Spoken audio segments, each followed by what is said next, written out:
SIP क्या होता है, आसान शब्दों में समझो, समझाता हूं। आप कहते हो सर हमें स्टॉक मार्केट वगैरह कुछ नहीं आता, शेयर मार्केट वगैरह कुछ नहीं आता, फाइनेंशियल ज्यादा कोई नॉलेज है नहीं, एसआईपी क्या हम कर सकते हैं, क्या हम कंपाउंडिंग के तहत पैसा कमा सकते हैं? मैं कहता हूं हाँ। स्टॉक मार्केट नहीं आता, कोई बात नहीं, सब बताता हूं। मान लो आपको टाटा कंपनी बहुत पसंद है, टाटा इतनी बड़ी कंपनी, टाटा में अगर आपको हिस्सेदारी खरीदनी है तो नहीं होगा, क्योंकि पैसे बहुत लगेंगे। टाटा की हिस्सेदारी खरीदने के लिए अरबों करोड़ों रुपए चाहिए। मगर ये गलत है सर, टाटा की हिस्सेदारी खरीदी जा सकती है स्टॉक मार्केट के जरिए। आप टाटा के शेयर खरीद लो। टाटा के शेयर अगर आपने खरीद लिए तो शेयर का मतलब क्या होता है? हिस्सेदारी। हिस्सेदारी आपने खरीद ली।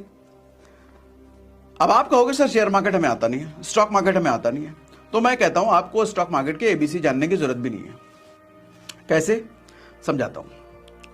मान लो मैं सागर, मेरा एक दोस्त है अमित, मुझे स्टॉक मार्केट का कुछ नहीं आता, और मेरा जो जानने वाला अमित है वो स्टॉक मार्केट का खिलाड़ी है, उसको सारी कैलकुलेशन करनी आती है, कब कंपनी कौन सी ऊपर जाएगी कौन सी नीचे जाएगी सब आता है उसको। तो अमित क्या करता है, 10 कुछ अच्छे अच्छे शेयर चुनता है, इस कंपनी के, उस कंपनी के, उस कंपनी के शेयर चुनता है, और उन सब पे थोड़ा थोड़ा पैसा डालता है। और अमित मुझे कहता है कि सागर तेरे को तो नहीं आता कुछ स्टॉक मार्केट का, एक काम कर, मेरे पे भरोसा कर, मेरी नॉलेज तो तेरे को पता ही। हाँ तेरी नॉलेज तो बहुत बढ़िया है स्टॉक मार्केट, तू तो मास्टर आदमी है। तो बोला ठीक है, अपना पैसा तू मेरे को दे, मैं ये जो ग्रुप बना रखा है मैंने, 10 शेयर मैंने खरीद रखे हैं, और ये 10 शेयर का एक ग्रुप बना रखा है मैंने, तो इस ग्रुप में पैसा डालेगा ना, ये 10 शेयर में तेरा पैसा चला जाएगा। तो मैं उससे पूछता हूं कि भैया क्या गारंटी है कि ये शेयर अच्छे हैं? बोला अरे तू मुझे जानता है ना, मैं तो एक्सपर्ट हूं। बोला हाँ तू तो एक्सपर्ट है, तूने अगर चुना है तो अच्छा ही चुना होगा, ले पैसा मैं ग्रुप में डाल देता हूं। तो ग्रुप में डालते ही उन 10 शेयर में मेरा पैसा चला गया। अब एक सवाल ये उठता है, मैं उससे पूछता हूं कि भाई कल को तू नहीं रहा तो, मर गया तो? बोला कोई बात नहीं, ये ग्रुप को मैंने एक कंपनी बना दी है, ये कंपनी चलती रहेगी। फिर मैंने बोला ये जो तूने ग्रुप का लिंक मेरे को दिया है, ये ग्रुप कल को डिलीट हो गया तो? बोला कोई बात नहीं, मैंने ऐप बना दिया है, कल को ऐप ना भी रहे तो जिस बैंक का तूने ये खरीदा है, बेसिकली बैंक्स आपको देती है म्यूचुअल फंड, वहां जाकर के अपना बॉन्ड पेपर दिखाना, वो तुमको दे देंगे जो भी तुम्हारा हिसाब किताब बनेगा। बोले बहुत बढ़िया, कल को वो अमित ना भी रहे तो भी कोई दिक्कत नहीं, वो ऐप ना भी रहे तो भी कोई दिक्कत नहीं। आपने पूछा था पिछले वीडियो में, सर जो ऐप आप बता रहे हो वो ऐप कल को बंद हो गया तो? सर कोई दिक्कत नहीं है, बंद हो जाए। सर आपको स्टॉक मार्केट में कोई भी हरकत करने के लिए ना एक ब्रोकर की जरूरत होती है, बिना ब्रोकर के आप स्टॉक मार्केट में कुछ भी नहीं कर सकते। तो स्टॉक मार्केट ऐसा कोई दुकान नहीं है जहां आप घुसते हो, शेयर खरीद बिक्री कर लेते हो, उसको वहां कुछ भी हरकत करने के लिए एक ब्रोकर आपको चाहिए। तो ब्रोकर होता है ऐप, ठीक है? तो आज बताऊंगा उस ऐप को कैसे यूज करना है, उस ऐप में कैसे डालना है, उस ऐप से कैसे निकालना है, उस ऐप में क्या टैक्स लगता है, क्या फाइन लगता है, सब बताऊंगा आपको, ठीक है? तो अभी तक इतना समझ में आ रहा है? तो बेसिकली ये समझ लो वो जो अमित था वो एक म्यूचुअल फंड कंपनी है। तो म्यूचुअल फंड कंपनी क्या होती है? म्यूचुअल फंड कंपनी में एक्सपर्ट्स बैठे होते हैं जो स्टॉक मार्केट के खिलाड़ी होते हैं। वो कहते हैं आप हमें पैसा दो, जितना भी देना है, 1000 रुपये महीना, 2000 रुपये महीना, 5000 रुपये, जितना भी देना है हम उनको इन स्टॉक्स में डालेंगे, ठीक है? अच्छा, म्यूचुअल फंड की एक कंपनी है क्या? नहीं, बहुत सारी भतेरी कंपनी है। कोटक का अपना है, एचडीएफसी का अपना है, एसबीआई का अपना है, सबके अलग अलग है, ठीक है? तो किसी में भी इन्वेस्ट किया जा सकता है। अब सवाल ये उठता है कि हम कौन सी चुने, किस में इन्वेस्ट करें। अच्छा, ये भी देखना है किस में हमें चार्जेस लगते हैं, किसका कितना कमीशन है, ये सब भी देखना है भैया। उससे पहले एक चीज दिखाता हूं, मोबाइल पर दिखाता हूं आपको। तो मेरा मोबाइल की स्क्रीन आपके सामने है और गूगल में मैंने लिख लिया है, ये देखो निफ्टी 50, मैंने सर्च किया है निफ्टी 50, ठीक है? तो निफ्टी 50 सर्च करते ही ये ग्राफ आ जाता है, और ये ग्राफ में जैसे निफ्टी 50 क्या है समझा देता हूं जरा सा। निफ्टी 50 स्टॉक मार्केट में इंडेक्स होता है। इंडेक्स क्या होता है? स्टॉक मार्केट की टॉप 50 कंपनी, जैसे टाटा है, रिलायंस है, ये सब टॉप की 50 कंपनियों का एक ग्रुप है, उस ग्रुप को बोलते हैं इंडेक्स, और उस इंडेक्स का नाम है निफ्टी 50। एक इंडेक्स बीएसई है, टॉप की 30 कंपनियों का वो ग्रुप है, एक इंडेक्स निफ्टी 50 है जो टॉप की 50 कंपनियों का ग्रुप है, ठीक है? ये इंडेक्स के बेसिस पे हम समझते हैं कि स्टॉक मार्केट ऊपर जा रहा है, नीचे जा रहा है, डाउन रहा है, अप रहा है, कैसा रहा है। निफ्टी 50 अगर अच्छा है मतलब टॉप की 50 कंपनियों में अच्छा परफॉर्म किया है। अच्छा, टॉप की 50 कंपनी अगर अच्छी है तो बाकी भी ठीक ठाक रही होंगी। अच्छा, टॉप की 50 कंपनी अगर अच्छा परफॉर्म नहीं कर रही हो तो बाकी भी गड़बड़ होंगी। तो टॉप की 50 कंपनी का परफॉर्मेंस हम कहां देखते हैं? निफ्टी 50 में। तो हम निफ्टी 50 का परफॉर्मेंस अगर देख रहे हैं तो हम शेयर मार्केट का परफॉर्मेंस देख रहे हैं, ठीक है? अब शेयर मार्केट का परफॉर्मेंस ये देखो 2003 से, ये 2003 में आप देखो शेयर की प्राइस कितनी थी भैया, यहां दिखा रहा है 1000 रुपए, 1085 रुपए, ठीक है। और इसी तरीके से अब देखो आप, अभी चल रहा है भैया 2023, और 2023 में क्या दिखा रहा है शेयर का प्राइस, 17,359 रुपए। यानी कि 2003 में किसी ने अगर पैसे डाले होंगे 1 लाख रुपए, तो अभी उसके 17 लाख रुपए बन चुके होंगे। एनुअल अगर आप देखो तो 15% से ज्यादा का रिटर्न मंथली है, एनुअली है। लॉन्ग टर्म में आप देखो 2003 से लेकर के ये 2021 तक सर मार्केट ऊपर ही गया है ना, ऊपर ही गया है। लोग कहते हैं ना स्टॉक मार्केट में रिस्क है, डाउन अप होता रहता है, पैसा बर्बाद हो गया। अरे डाउन अप होता रहता है, जिंदगी में डाउन अप नहीं होता क्या? ऐसी किसकी जिंदगी जिसमें अप डाउन नहीं होता है? लेकिन इंसान योद्धा वही है, खिलाड़ी वही है जो अंततः अपनी जिंदगी को ऊपर लेके चलता है। उसकी जिंदगी का ग्राफ, उसकी कमाई का ग्राफ, उसकी तरक्की का ग्राफ ऊपर की तरफ हो, जिंदगी उसी का मजेदार है। योद्धा खिलाड़ी वही है। तो स्टॉक मार्केट भी एक खिलाड़ी की तरह है भैया, एट द एंड ये जाएगा ऊपर। कहते भी है आदमी हो या स्टॉक मार्केट, एक दिन जाना इसको ऊपर ही है। ठीक है। लेकिन इस बीच में आप देखो कितना अप डाउन हुआ है। ये इधर नीचे गिरा है, यहां भी नीचे गिरा है। अच्छा, किसी ने अगर अपना पैसा इस मोमेंट पर निकाला होगा तो लॉस में निकाला होगा, हो सकता है इस मोमेंट में निकाला होगा लॉस में निकाला होगा, लेकिन अभी अगर यहां निकाला होगा तो प्रॉफिट में निकाला है ना, समझ रहे हो? यानी कि स्टॉक मार्केट में इन्वेस्टिंग लॉन्ग टर्म का गेन है। अगर आप लॉन्ग टर्म लंबे समय तक इसमें पैसा डालते हो तो भैया प्रॉफिट ही होना है लंबे समय तक, क्योंकि जाना इसने ऊपर ही है ना। ये देखो ना, गया तो ऊपर ही है, नीचे थोड़ी आया है। ये 20 साल की बात कर रहा हूं। अब हमारा कंसर्न ये है कि हमारे को स्टॉक मार्केट में पैसा डालना नहीं आता, स्टॉक मार्केट की इतनी समझ नहीं है। तो मैं कहता हूं कोई बात नहीं, स्टॉक मार्केट की समझ आपको डेवलप करने की जरूरत नहीं है। कंपाउंडिंग का फायदा लेना है ना, हम फायदा लेंगे एसआईपी के जरिए। एसआईपी के जरिए हम कैसे फायदा लेंगे, कुछ चीजें आपको फिर से दिखाता हूं। मैं इसी गूगल में सर्च करता हूं एसआईपी कैलकुलेटर, एटी मनी मैंने सर्च कर लिया। यहां पर देखो, मैं 1000 रुपए मंथली, सिर्फ अगर 1000 रुपए मंथली इन्वेस्ट करता हूं 20 साल के लिए, मैं 5 साल नहीं ले रहा, मैं 10 साल नहीं ले रहा। क्यों? क्योंकि मैंने आपको दिखाया शॉर्ट टर्म में स्टॉक मार्केट में घुसने का कोई फायदा नहीं। अच्छा, इन्वेस्टिंग की बात कर रहा हूं मैं, ट्रेडिंग वेडिंग की बात नहीं कर रहा हूं। ट्रेडिंग वेडिंग का अलग चैप्टर है, मैं इन्वेस्ट करने की बात कर रहा हूं, और वो भी इन्वेस्ट हम एसआईपी के थ्रू बात कर रहे हैं। सिस्टमैटिक इन्वेस्टमेंट प्लान होता है। सिस्टमैटिक इन्वेस्टमेंट प्लान का मतलब सिर्फ इतना ही भैया, मंथली करते चले जाओ, वो टर्मिनोलॉजी पे मत जाओ। एसआईपी जैसे आप आरडी समझते होगे ना, बैंक में हम आरडी करते हैं, रिकरिंग डिपॉजिट, हर महीने कुछ ना कुछ डालते हैं, आप एसआईपी उसी को समझो। हाँ, वहां बैंक को हम पैसा देते हैं, यहां पर हम स्टॉक मार्केट में पैसा डालते हैं। वहां बैंक में डाला था, यहां स्टॉक मार्केट में डलता है, बस इतना ही समझे। अच्छा, स्टॉक मार्केट में डल रहा है तो भैया स्टॉक मार्केट में थोड़ा गेम बड़ा भी हो सकता है, छोटा भी हो सकता है। शॉर्ट टर्म के लिए घुसोगे तो गेम छोटा हो सकता है, क्योंकि हो सकता है जब आप घुस रहे हो मार्केट अच्छा है, लेकिन आपके घुसते ही 2 महीने बाद मार्केट डाउन हो गया तो आपके लिए खराब होगा। लेकिन उस केस में करना क्या है, 2 महीने में निकलना नहीं है, टिके रहना है, क्योंकि मार्केट फिर ऊपर आएगा। अभी ग्राफ दिखाया ना आपको, ठीक है। 20 साल के लिए हम घुसे, 1000 रुपए महीना हम डालते चले गए एसआईपी में। कैसे डालेंगे वो बताऊंगा, निश्चिंत रहो, सब इसी फोन पे करके दिखाऊंगा, सब करके दिखाऊंगा आसान भाषा में। अच्छा, 15% के हिसाब से आपने इन्वेस्ट किया है 2.4 लाख, और आपको जो रिटर्न बन रहा है सर 15 लाख रुपए। सिर्फ 1000 रुपए 20 साल तक अगर हम देते हैं तो 15 लाख रुपए बनता है। यहां पे देखो सर, ये वाला ग्रे वाला एरिया देख रहे हो, ये ग्रे वाला वो एरिया है जो आपने इन्वेस्ट किया है, इतना ही पैसा आपने इन्वेस्ट किया है। और ये जो ब्लू वाला एरिया है ये आपका रिटर्न वाला पैसा है। मतलब रिटर्न कितना ज्यादा है और इन्वेस्ट कितना कम किया है। इन्वेस्ट सिर्फ इतना ही किया ना, 2.5 लाख रुपए के लगभग, और रिटर्न मेरे को मिला है 15 लाख रुपए। गेन मतलब जो मेरा प्रॉफिट है वो 12 लाख रुपए का प्रॉफिट है। अच्छा, ड्यूरेशन कम करने से देखो कैसा जादू होता है।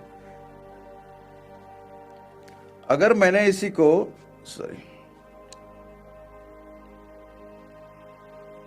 1000 रुपए लिया था, मैंने 20 साल लिया था ना, अब मैं इसको कर देता हूं जरा 5 साल, ठीक है, 15% के हिसाब से कैलकुलेट। देखो आपने जमा कितना किया, आपने जमा किया भैया 60,000 रुपए। टोटल आपको जो मिल रहा है 89,000। 60,000 रुपए दिया और 90,000 रुपए के आसपास मिल रहा है। यानी कि ये जो देखो ग्रे वाला एरिया है, आपने दिया इतना है, मिला आपको इतना है। यानी कि इस केस में आपने दिया ज्यादा, मिला कम। कंपाउंडिंग में खेल पैसे का नहीं है सर, कंपाउंडिंग में खेल समय का है। और इसी समय की कदर आजकल के लौंडे लपाड़े करते नहीं है। समय का इस्तेमाल करो सर, समय की कदर नहीं करोगे तो कल को समय तुम्हारी कदर नहीं करेगा। खेल सारा समय का है। जिसने समय पे विजय पा लिया, जिसने समय को अपने कंट्रोल में रखा, तो दुनिया पर वो राज करता है। ठीक है, अब आओ आगे बढ़ते हैं। तो यानी कि एक चीज तो समझ में आता है कि समय अगर कम है, कम समय के लिए अगर आप एसआईपी कर रहे हो, बहुत सारे लोग पूछते हैं ना सर अगर हमें 5 साल में निकाल लें तो, अगर 1 साल में निकाल लें तो, 6 महीने, अरे फिर एफडी कर लो, वो ज्यादा बढ़िया है। 7% में खुश रहना, 15% का असली मजा ले। देखो क्योंकि स्टॉक मार्केट ऐसी जगह है ना, लंबे समय क्यों कह रहा हूं, क्योंकि स्टॉक मार्केट का ये फिक्स नहीं है कि हमेशा ऊपर ही रहेगा। आप जिस मोमेंट पे निकालने की कोशिश कर रहे हो वो उस टाइम अच्छा टाइम है स्टॉक मार्केट, हो सकता है वो डाउन टाइम है तो प्रॉफिट घट जाएगा। लंबा समय अगर लेते हो तो ऊपर नीचे ऊपर नीचे ऊपर नीचे हो रहा है, लेकिन जा ऊपर ही रहा है, जा ऊपर ही रहा है, इसीलिए हम लंबे समय की बात कर रहे हैं। ठीक है, नाउ अब इसी चीज को अगर हम कर दें उसी 1000 रुपए को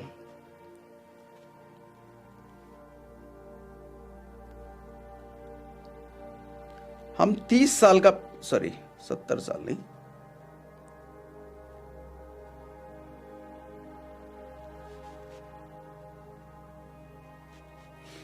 सर आपने पहले 2.5 लाख रुपए दिया था तो आपको कितना मिला था? अब 3 लाख रुपए दे रहे हो आप, 3.5 लाख रुपए, सर 70 लाख रुपए मिल रहा है।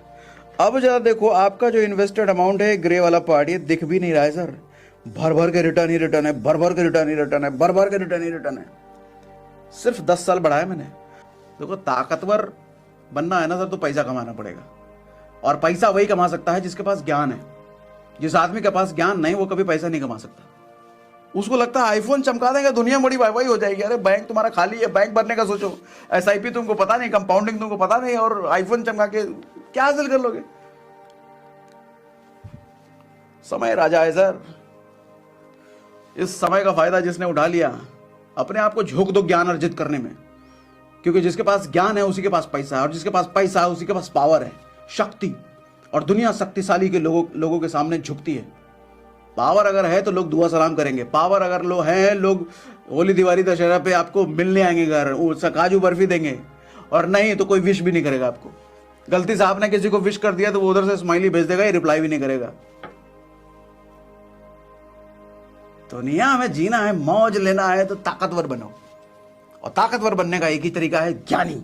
ज्ञान है जिसके पास है वो ताकतवर है। पैसे से खेलने का ज्ञान, जिंदगी जीने का ज्ञान, किसी भी चीज का ज्ञान, लेकिन माहिर बनो। जिस भी चीज का ज्ञान अर्जित करने में लगे उसमें माहिर बनो, टॉप पे जाओ। और 40 साल की उम्र, 40 साल के बाद आप बूढ़े हो चुके होगे, और जब बूढ़े हो चुके होगे उस टाइम को आदमी या तो पैसे की जरूरत होती है क्योंकि बाल बच्चे पूछ नहीं रहे होते हैं। उस टाइम पे आप शौक पूरे नहीं कर सकते। आप कहोगे भैया आईफोन चलाने का मन हो रहा है, बाबूजी 10,000 वाला फोन तो है, क्या करोगे आईफोन लेकर? मैं उसी में खुश रहो। और बाल बच्चे बात नहीं करेंगे उस टाइम पे, क्योंकि बाल बच्चे अपनी दुनिया में बिजी हैं। भैया उनको बहुत काम करना है, पैसा कमाना है, गोल लक्ष्य आगे वो बढ़ रहे हैं, आप अकेले बैठे हो घर में। तो उस टाइम पे अगर आपके बैंक में पैसा नहीं है तो घर वाले इज्जत नहीं करेंगे सर। सच्चाई है आज के समाज की। उन घर में माँ बाप की इज्जत नहीं होती। देखो एक्सेप्शन इज ऑलवेज देयर, जहां अच्छे संस्कार है उनकी बात मैं नहीं कर रहा, लेकिन अच्छे संस्कार होने के बावजूद भी बच्चे नालायक निकल जाते हैं ना। तो आज की रियलिटी की बात कर रहा हूं। आज के टाइम में बूढ़ों की इज्जत नहीं होती घर में। बूढ़े मतलब अपने माँ बाप की इज्जत नहीं होती, लेकिन हाँ उन माँ बाप की इज्जत जरूर होती है जिन माँ बाप ने पैसे रखे हुए अपने बैंक में। वहाँ बेटा बेटी सब पुतहू आती है पैर छूने के लिए, पापा मम्मी कैसे हैं, पता है बैंक में 2-3 करोड़ पड़ा है, कुछ मिलेगा इधर से। तो बुढ़ापा अगर सुखद जीना चाहते हो ना, बैंक में पैसे रखो, आज इंतजाम कर लो। 20 साल के हो, 15 साल के हो, 25 साल के हो, कितने भी साल के हो सर, आज इंतजाम कर लो। बुढ़ापा ऐश कटेगा। जिंदगी भर तो काम करोगे ही ना, पैसा कमाओगे ही ना, लेकिन बुढ़ापा का इंतजाम करना है तो आज से एसआईपी करना शुरू कर दो। ठीक है, अब आपको जरा एसआईपी करना सिखा देता हूँ कि करते कैसे भैया। टैक्स कितना लगता है, फाइन कितना लगता है, पहले निकालेंगे तो कितना कटेगा, बाद निकालेंगे तो क्या मिलेगा, वो सब समझा देता हूँ। देखो आपके इन्वेस्टमेंट से मेरे को कुछ नहीं मिलने वाला। मैं तो ये कह रहा हूँ कि बुढ़ापा सिक्योर करो। मैं तो आपको सेल्फ डेवलपमेंट सिखाता हूँ। मैं तो आपको ये सिखाता हूँ खुद को ताकतवर कैसे बनाया जाए। तो खुद को ताकतवर बनाने का जरिया मेंटल पावर तो है ही, साथ में फाइनेंशियल पावर भी है। फाइनेंशियल पावर नहीं तो कुत्ता नहीं पूछेगा फिर। ठीक है, तो अब आपको समझाता हूँ एसआईपी करते कैसे हैं।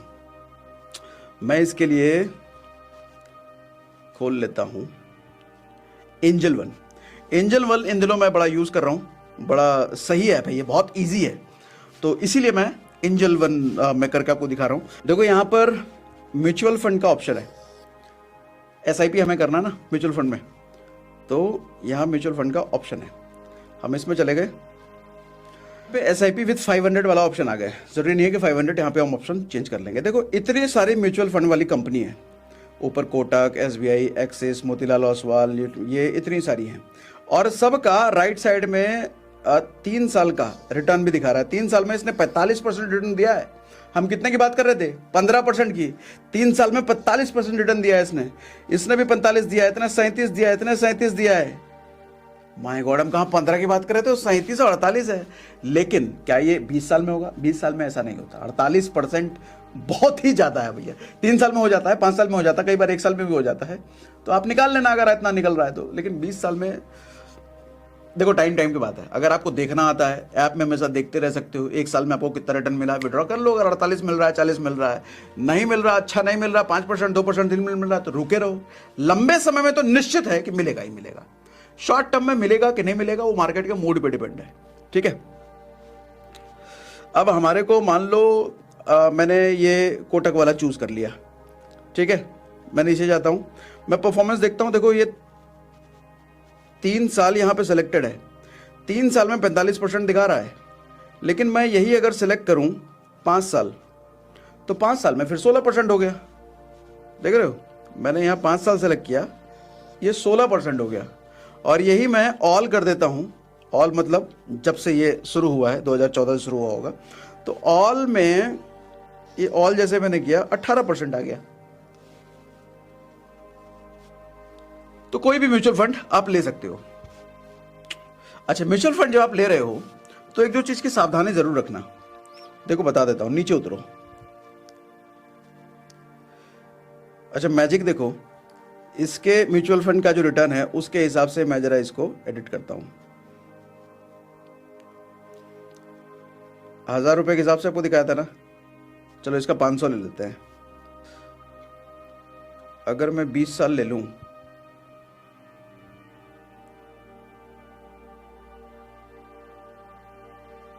तो 20 साल में देखो भैया, ये जो म्यूचुअल फंड कंपनी रिटर्न दे रही है उसके हिसाब से कितना रिटर्न मिल रहा है। इकाई, दाई, सैकड़ा, हजार, 10,000, लाख, 10 लाख, करोड़, 10 करोड़, 11 करोड़ रुपए सिर्फ 500 रुपए 20 साल तक तो डाला। 11 करोड़ रुपए। मुश्किल है ऐसा कि 20 साल तक यही परसेंटेज आता रहे, बहुत ही मुश्किल है, चांसेस बहुत कम है। लेकिन अगर आया तो भैया यही रिटर्न है। ठीक है, समझाने के लिए मैंने आपको करा। 2-3 चीजें आपको ध्यान जरूर देनी है। देखो, एसेट अंडर मैनेजमेंट ये जो लिखा है, इसका मतलब क्या होता है? ये जो म्यूचुअल फंड कंपनी है, इस म्यूचुअल फंड कंपनी के पास इतने पैसे भी लोगों ने लगा रखे हैं, 8 करोड़ रुपए लगा रखे हैं। एक्सपेंस रेशियो का बड़ा ध्यान रखना कि कितना, हर म्यूचुअल फंड में अलग अलग एक्सपेंस रेशियो लगता है। एक्सपेंस रेशियो 0.5% से लेके 1% भी लगता है, 2% भी लगता है, 3% भी लगता है। एक्सपेंस रेशियो होता क्या है? हर साल ये म्यूचुअल फंड वाली कंपनी आपसे चार्ज करती है। अब देखो, म्यूचुअल फंड वाली कंपनी आपको स्टॉक मार्केट में इन्वेस्टमेंट आता नहीं है, ये अपनी नॉलेज के हिसाब से आपके पैसे को सही जगह इन्वेस्ट कर रहे हैं, आपको कमवा के दे रहे हैं। कमीशन नहीं लेंगे क्या? लेंगे ना। इसी कमीशन को ये बोलते हैं एक्सपेंस रेशियो, और कुछ नहीं। कमीशन ही मान लो, इन कंपनियों का कमीशन ही है। तो कमीशन 0.5% से लेकर, मतलब आधे % से लेकर के 2%, 3% भी होता है। तो ये जरूर देखना कि एक्सपेंस रेशियो कम से कम हो, कम से कम होना चाहिए। 0.5 है तो ठीक है, 0.2 वाली भी, 0.2 तो नहीं मिलेगा, 0.2 मिलेगा इंडेक्स फंड में आपको। इंडेक्स फंड पर भी एक वीडियो मैंने बना रखा है, चाहो तो वो भी देख लेना। सागर सिन्हा इंडेक्स फंड सर्च करना, उसमें मिल जाएगा। म्यूचुअल फंड से बहुत कम होता है एक्सपेंस रेशियो इंडेक्स फंड में। ठीक है, तो 0.5 ठीक है, लेकिन 1-2%, 2%, 3% वाले में मत जाना। 3% का मतलब समझ रहे हो? जब आपको 1 करोड़ रुपए मिल रहा होगा और 3% का एक्सपेंस रेशियो अगर है, तो 3 लाख रुपए वो लेके जाएंगी। जब 2 करोड़ होगा अगले साल, 1 करोड़ का 2 करोड़, तो 3% मतलब समझ रहे हो कितना? 6 लाख रुपए वो लेकर के जाएंगे। ऐसे कल को 10 करोड़ रुपए हो गया आपका मोटा अगर फंड है, तो 3% का मतलब बहुत मोटा फंड उनको जाता है। और हर साल, एवरी ईयर आपके फंड पे इतना % जाता है। तो 0.5% ठीक है एक्सपेंस रेशियो। ठीक है, तो इस हिसाब से आप ये एक्सपेंस रेशियो जरूर देख लेना। प्लस एक एग्जिट लोड होता है। अब ध्यान से समझो, एग्जिट लोड क्या होता है? आप जब भी SIP बंद करते हो, मतलब अपना पैसा विड्रॉ कर रहे होते हो, तो एक एग्जिट लोड लगता है। वो एग्जिट लोड भी ऐसे ही 0.1%, 2%, 3% के आसपास होता है, तो वो भी आप चेक कर लेना। वैसे एग्जिट लोड बहुत ज़्यादा मैटर नहीं करता, इसलिए क्योंकि वो वन टाइम चार्ज है, जब आप विड्रॉ करोगे तो उसी टाइम लगता है, और ये 0.2%, 3%, 0.5% के आसपास ही होता है, तो इस पर डिपेंडेंसी कम होती है, लगभग इतना ही आसपास होता है। हाँ, लेकिन एक्सपेंस रेशियो जरूर देखो, क्योंकि एक्सपेंस रेशियो तो हर साल लगना है। ये 0.55 के आसपास ही अगर एक्सपेंस रेशियो है, जैसे इस वाले में है, तो ये ठीक है। ठीक है, नाउ और नीचे आ जाओ। अब देखो एक और चीज, कई लोग पूछते हैं सर 1 साल के अंदर हम निकाल लिया, हमने 6 महीने के अंदर निकाल लिया। सर कोई भी म्यूचुअल फंड अगर ब्रेक करके आप अपना पैसा 1 साल के अंदर आप निकाल रहे हो, तो सबसे पहले तो सरकार टैक्स लेगी 15%, सरकार लेगी, और ये म्यूचुअल फंड वाली कंपनी एग्जिट लोड लेगी। एग्जिट लोड वही 0.2, 0.5% जैसा मैंने बोला आपको। 1 साल के अंदर अगर आप निकाल रहे हो तो 15% सरकार लेती है, 1 साल के बाद अगर निकाल लेते हो तो 10% लेती है सरकार। 10%। अच्छा, कितने पे? टोटल अमाउंट पर नहीं, आपके प्रॉफिट पर। मान लो आपने प्रॉफिट कमाया 100 रुपए, फंड आपका भले ही 1000 रुपए था, लेकिन प्रॉफिट 100 रुपए कमाया, तो 100 रुपए का 15% कंपनी सरकार लेगी, अगर 1 साल के अंदर ब्रेक कर रहे हो तो। लेकिन 1 साल के बाद ब्रेक कर रहे हो तो कंपनी बोल रहा हूं, सरकार आपसे 10% लेगी आपके प्रॉफिट पर, टोटल अमाउंट पर नहीं। Getting my point? यस। देखो यहां पे लिखा भी है कि आप 1 साल के बाद निकालोगे तो 10% लगेगा। प्लस एक और चीज ने लिखा है कि भैया 1 लाख तक का अगर आपका प्रॉफिट है, एक फाइनेंशियल ईयर में अगर आपका 1 लाख तक का प्रॉफिट है, तो ये 10% भी नहीं लगने वाला, ये भी नहीं लगता। ठीक। अच्छा, यहां पे देखो शरीफ है ये ऐप, बढ़िया ऐप है। ये ऐप मुझे इतना पसंद आया कि इसमें सारी चीजें इसने बता रखी हैं, सारी चीजें, कोई कंफ्यूजन नहीं, सब कुछ क्लियर है, इसलिए मुझे ऐप बहुत पसंद आया। बहुत सारे ऐप हैं, कुछ लोग किसी और ऐप में कंफर्टेबल होते हैं, मुझे ये ऐप में बड़ा मजा आ रहा है क्योंकि चीजें ईजी हैं, सब कुछ समझना यहां पर दे रखा है। रिस्क कितना इन्वॉल्व है? हाई। ये वाले म्यूचुअल फंड में जाना रिस्क हाई है, रिटर्न ज्यादा जहां है वहां रिस्क हाई, रिटर्न जहां कम है वहां रिस्क भी लो होता है, और इसके वाइस वर्सा भी। वेरी हाई रिस्क, भैया लिख के भी ये बता रहा है आपको साफ साफ, इस वाले म्यूचुअल फंड में डालना वेरी हाई रिस्क।